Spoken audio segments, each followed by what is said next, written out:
Greetings dear viewers, welcome to a new program, the Diplomatic Talk. My name is Gulbakhor Abdukarimova and I will be your host. In this program, we are going to dive deeper into the world of diplomacy and explore the experiences of foreign diplomats who are on their mission in Uzbekistan.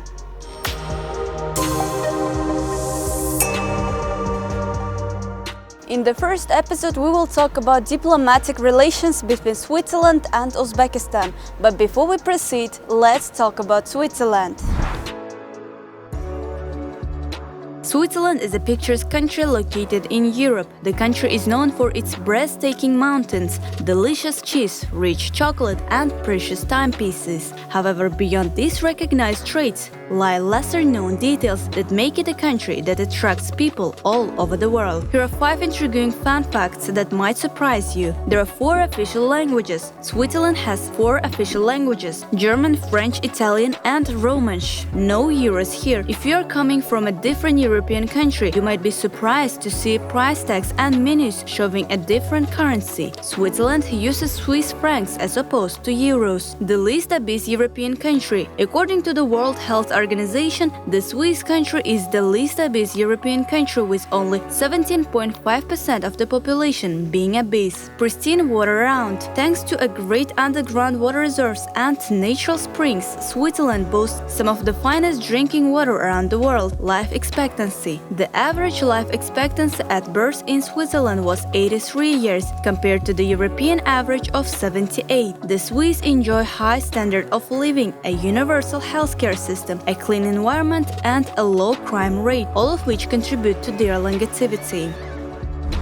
Now let's talk about relations between Uzbekistan and Switzerland.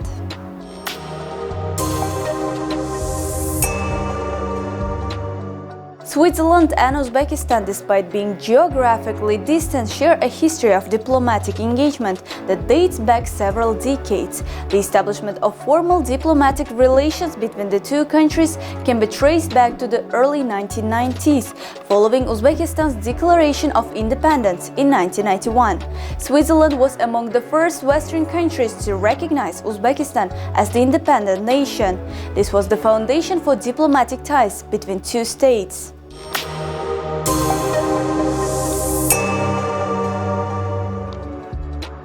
Around 30 companies with a connection to Switzerland are active in Uzbekistan. Between 2017 and 2021, trade between Switzerland and Uzbekistan was at annual level to over $4 billion. The exception was 2020, when the volume of trade was almost $80 million. Bilateral trade is characterized by imports of precious metals, in particular gold from Uzbekistan. Switzerland's main exports to Uzbekistan are chemicals, pharmaceuticals, and machinery. Switzerland supports the development of infrastructure and wastewater disposal in both urban and rural areas of Uzbekistan, and reforms to vocational education and training. The portfolio in the governance and inclusive economic development sectors is being built up gradually. In Uzbekistan and across Central Asia, climate change has impacts on the availability of water resources, building upon Switzerland's engagement in the water sector reform in Uzbekistan. The program promotes climate resilient integrated water resources management in the Zarafshan River basin to enhance people's livelihoods and to inform water sector reform processes and climate change policies at national and regional levels.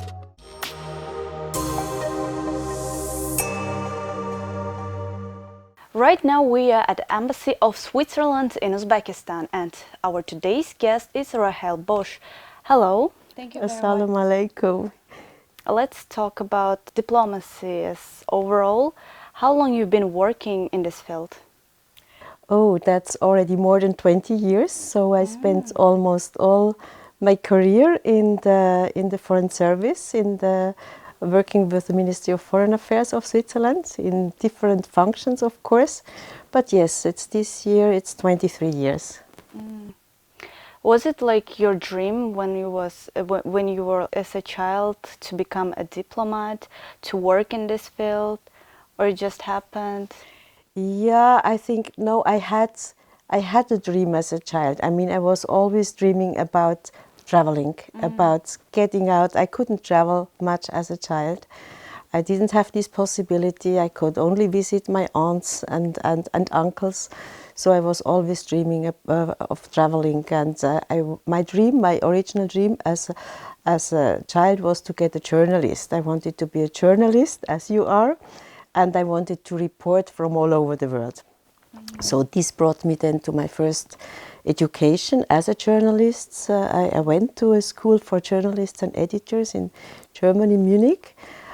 But then I studied social anthropology, which then led me to my, I would say, the first jobs, also working with NGOs on peace promotion, on migration issues. So that's how I came in eventually. So first I didn't have a classical career, but I came through the angle of international cooperation to my career in the foreign ministry. Interesting. You mentioned about traveling. So how many countries you have already visited, like before Uzbekistan, before coming here? Yeah, I mean, that's a difficult question because I was working always related to issues and topics in other countries. So I have started my career in the Swiss International Cooperation, which is part of the Ministry of Foreign Affairs, as a governance specialist.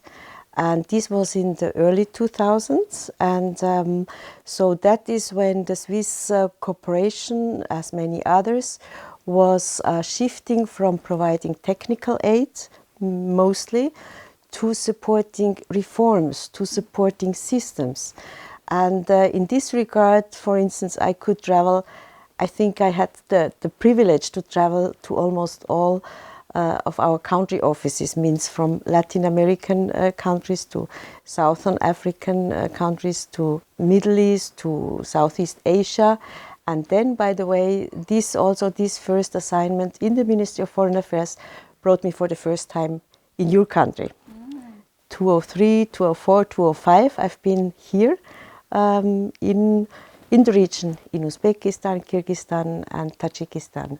If someone came and asked you, explain Uzbekistan in 3 words, how would you do that, like in simple 3 words? Oh gosh. So that I was not prepared for, but I would say diversity, cultural heritage, transition and many challenges. So that is, and I think this is a bit the mix of all of it, right? And so why I say diversity, because this is really something I find amazing here. And if I may say, when I arrived, and I mean I had quite some experience in working with other countries, in other cultures, and it was in August 21, so post-COVID, we had still some rules not to go out after 8 o'clock, if you remember. And I was then starting, and I was going to the restaurant and I saw so many different people and I started to wonder, are they from European countries? Are they from, this must be from China, no, maybe from Korea. So I was really wondering. It took me time to understand these are all Uzbek. We're talking about the challenges.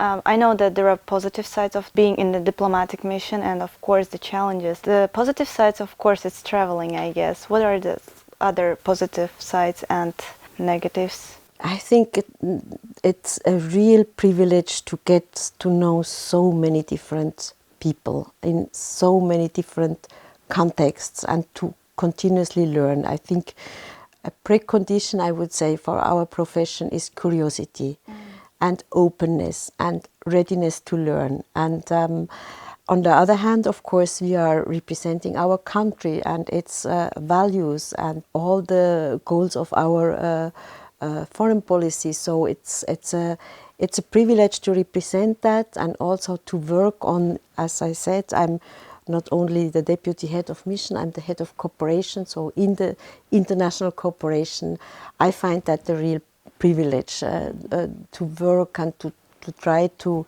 support all these developments and improvements, and I'll come back to that. So, and the challenges, I would say, is and there I'm talking also as a female professional. I think for most of us, the bringing together of the role as a mother and as a professional, this keeps being a challenge for all of us. And what I have seen is that, and that's very interesting, I have had echoes, when women are accompanying their partners, their diplomat partners, you would hear like, wow, that's interesting for you, what a privilege. My husband, who made it possible that I did this career, because he stepped back, he gave up his own career, he accompanied me, he had to interrupt, and he really backed me up. He was kind of, oh, poor you, oh, you had to give up your career. You see what I mean? So these stereotypes is still, I think, widespread. Maybe I hope in the new generation, for sure it's better, but still this kind of stereotype and this difficulty to kind of combine that, it remains a challenge. And in my case, as I said, it was my husband who backed me up, because also being a mother is for me very important. So I could combine it thanks to this. That's great that you can combine both of these things. It is very important, I guess, especially for us women. Exactly. And just an anecdote is, my husband is very tall, and always in every country, in any reception, when we get out of the car, even though I'm in the protocol seat on the side where the diplomat or the representative of the country sits, they would treat my husband as the diplomat. They always would think first, it's the man. And then my husband keeps saying, I'm her bodyguard. And then they understand, okay, it's the other way around. Yeah, but it's something I have met in all my assignments, yes. Let's now talk about the bilateral relations between Uzbekistan and Switzerland. Is there any projects that you are already implementing? I even put it here on my table. This you see that here. So that's the Switzerland-Uzbekistan relations, 30 years of friendship.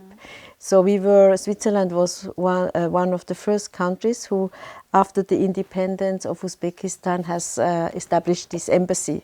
It was already this embassy. So we have celebrated 2 years ago.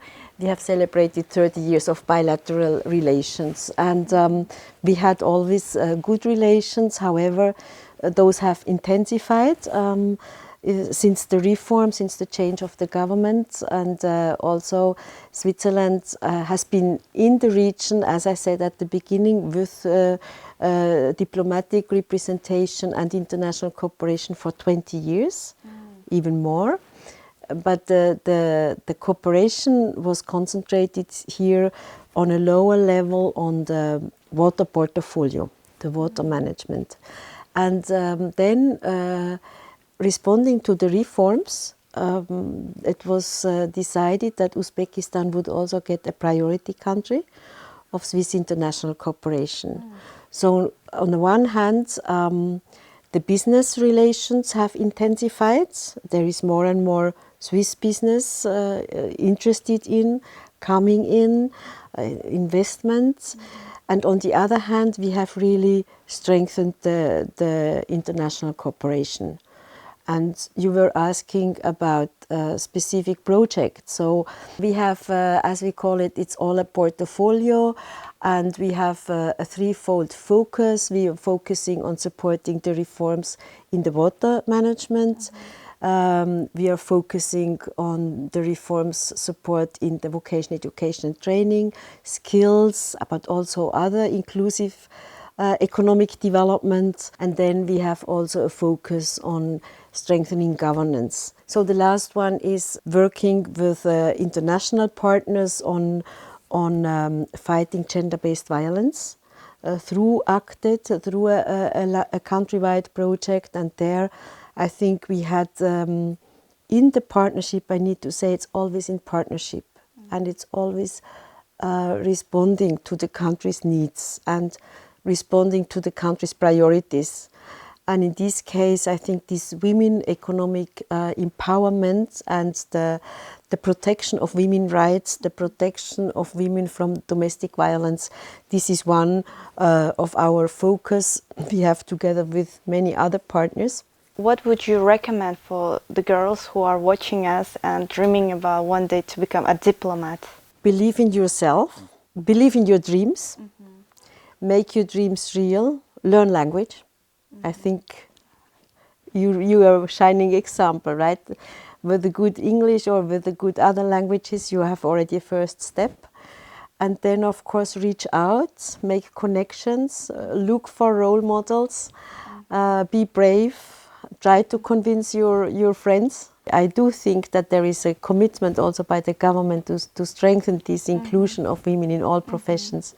So I hope there is also a move and the support, but for the young girls, for the ladies, believe in yourself and make your dreams real.